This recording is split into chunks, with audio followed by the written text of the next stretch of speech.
जिस पल का, जिस घड़ी का इंतजार था, वह पल, वह घड़ी आखिरकार आ ही गई।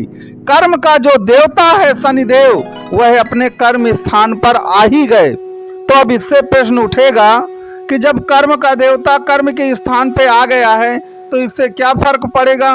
तो याद रखिएगा कि जब कर्म का देवता शनिदेव कर्म भाव पर मीन राशि पर गोचर में आ जाएंगे तो आपको कर्मों का प्रतिफल मिल करके रहेगा। पहले क्या होता था, आप कर्म करते थे लेकिन पता नहीं उन कर्मों का कोई प्रतिफल आपको मिलता ही नहीं था।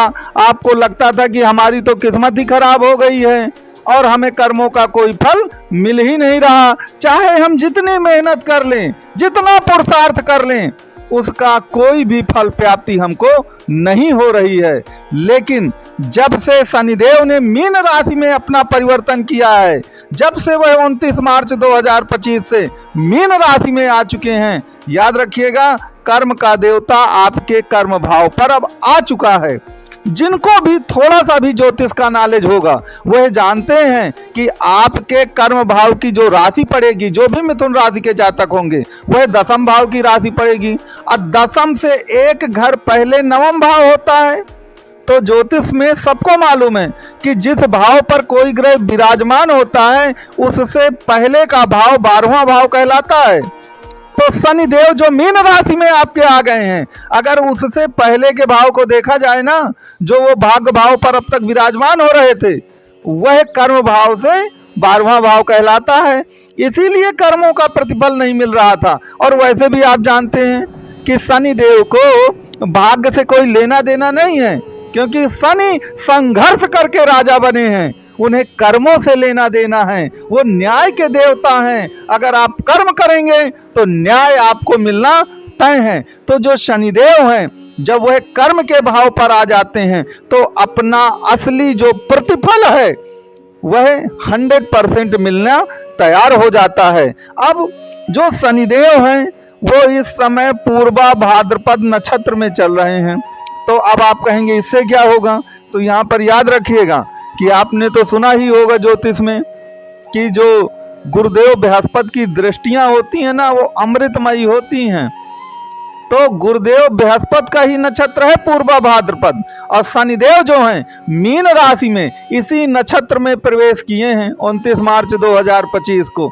इतना ही नहीं, शनि के जो परम मित्र हैं और मिथुन राशि की कुंडली के जो सबसे योगकारी ग्रह हैं शुक्रदेव, वह भी इस समय पूर्वा भाद्रपद नक्षत्र में ही चल रहे हैं। इसके सिवा जो मिथुन राशि के लिए एक योगकारी ग्रह होता है राहु देव, जिसकी चर्चा हम सबसे कम करते हैं, वह भी इस समय मीन राशि में ही विराजमान है। तो कहने का तात्पर्य यह है कि जो सभी आपस में मित्र हैं शुक्र शनि राहु, वह सभी के सभी मीन राशि में भी विराजमान हैं और पूर्वा भाद्रपद नक्षत्र में ये सभी ग्रह इस समय विचरण कर रहे हैं। तो कहने का तात्पर्य यह है कि दशम भाव को वह मजबूती आपकी कुंडली में मिल रही है जो आज से पहले कभी नहीं मिली थी। और दशम भाव को तो आप जानते हैं, वही आपके व्यापार का, आपके जॉब का, आपके कर्मों का, फल का घर है। अगर दशम भाव मजबूत है तो याद रखिएगा जिस काम को भी आप करेंगे या जिस काम में अपना हाथ रख देंगे, जहां पर भी अपना हाथ रख देंगे, आपका हाथ बिल्कुल पारस की तरह काम करेगा, सब कुछ सोना हो जाएगा।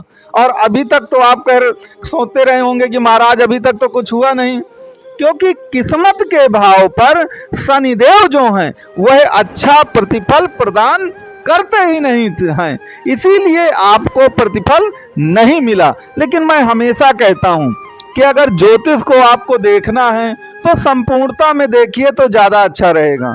केवल गोचर को देख लेने से बस काम नहीं चलने वाला है। अगर आपको शनिदेव के पूरे प्रतिफल देखना है, हम शनि के गोचर की यहाँ पे चर्चा कर रहे हैं, हमने थोड़ा शुक्र और राहु की गोचर की भी चर्चा की है, लेकिन मेन जो बात है वो शनिदेव पर आकर टिकी हुई है। तो आप अपनी जो जन्म कुंडली है, जो जन्मांग है आपका, वह भी देखिए कुल मिला के। अगर मान लीजिए किसी के जन्मांग में ऐसा भी हो सकता है कि शनिदेव नीच के बैठ सकते हैं, या शनिदेव 8वें 12वें 6वें भाव पर बैठे हैं, या शनिदेव लग्न में बैठे हैं, तो निश्चित तौर पर इन भावों पर शनि का प्रतिफल अच्छा नहीं होता है। लेकिन चूंकि वह गोचर में बहुत अच्छी पोजीशन पे आ गए हैं तो गोचर का प्रतिफल तो आपको मिलना ही मिलना है। लेकिन आप हमेशा अपनी कुंडली का मिलान जो है वह अपनी जन्म कुंडली से जरूर करिएगा, क्योंकि एक बात याद रखिएगा कि जन्म कुंडली में जो ग्रह बैठ जाता है आपकी कुंडली में वह तो हमेशा बैठा रहता है वहां पर, ये तो आपको मालूम ही है। और गोचर में जो ग्रह होते हैं वह आगे पीछे होते रहते हैं। आज शनिदेव अगर मीन राशि में हैं तो कल को वो मेष राशि में भी चले जाएंगे।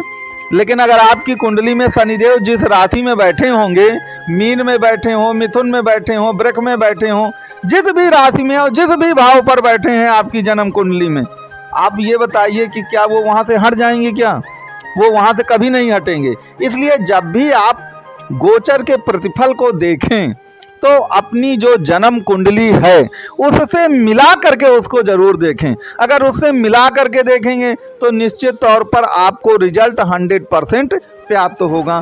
तो मित्रों, कहने का यहाँ पर पूरा जो तात्पर्य है कि शनिदेव जो हैं वो दशम भाव के लिए एक तो कारक ग्रह कहे गए हैं और कुल मिलाकर कर्म भाव के कारक ग्रह तो वो होते ही हैं। तो दशम भाव पर शनि की जो स्थिति होती है वह व्यक्ति को पुरुषार्थी बनाती हैं, कर्मशील बनाती हैं। क्योंकि एक चीज याद रखिएगा, जो मिथुन राशि का जातक होता है ना वो थोड़ा सा ढीला ढाला रहता है और थोड़ा सा कहिए कि थोड़ा सा आलसीपन कभी कभी आ जाता है उसमें। लेकिन जो शनि का गोचर इस समय हो रहा है तो शनि आपको बेहद क्रियाशील, बेहद एक्टिवेट कर देंगे। और निश्चित तौर पर अभी तक हो सकता था कि कोई काम आप करते थे तो आपका मन ही नहीं लगता था, आपको लगता था कि पता नहीं यार ये कहाँ फंस गए हैं, ये तो मेरे बस का काम ही नहीं है। लेकिन शनिदेव का जो ये गोचर है मीन राशि में, वह आगे ये जो भी आपके 2.5 साल रहेंगे, ये याद रखिएगा आपकी किस्मत को बदल देगा। क्योंकि याद रखिए किस्मत हमेशा कर्मों से ही बदलती है, इस बात को हमेशा याद रखिएगा। अगर आप कर्म करते हैं तभी किस्मत बदलती है। तो ये जो 2.5 साल हैं यह आपके लिए किसी अमृतमयी वर्षा के वर्ष आप मान लीजिए इनको, क्योंकि यही 2.5 साल जो है आपके जीवन को बदल देंगे। पहले आप बहुत सारा काम कर चुके हैं, बहुत सारी चीजें कर चुके हैं, लेकिन उसका प्रतिफल नहीं मिला। पिछले बहुत सारे वर्षों में देखा जाए, पिछले 8-10 वर्षों से मिथुन राशि के जातक सबसे ज्यादा परेशान रहे, उनका कोई कार्य बन नहीं रहा था। लेकिन ये जो आगे आने वाले वर्ष हैं 2.5 साल, ये आपकी किस्मत को पूरी तरह से बदल के रख देंगे। तो मित्रों, मुझे मालूम है आपको ये वीडियो पसंद आया होगा। वीडियो आपको कैसा लगा ये आप कमेंट बॉक्स में ज़रूर अपने जो भी सुझाव हों वो कमेंट बॉक्स में आप ज़रूर दे दें।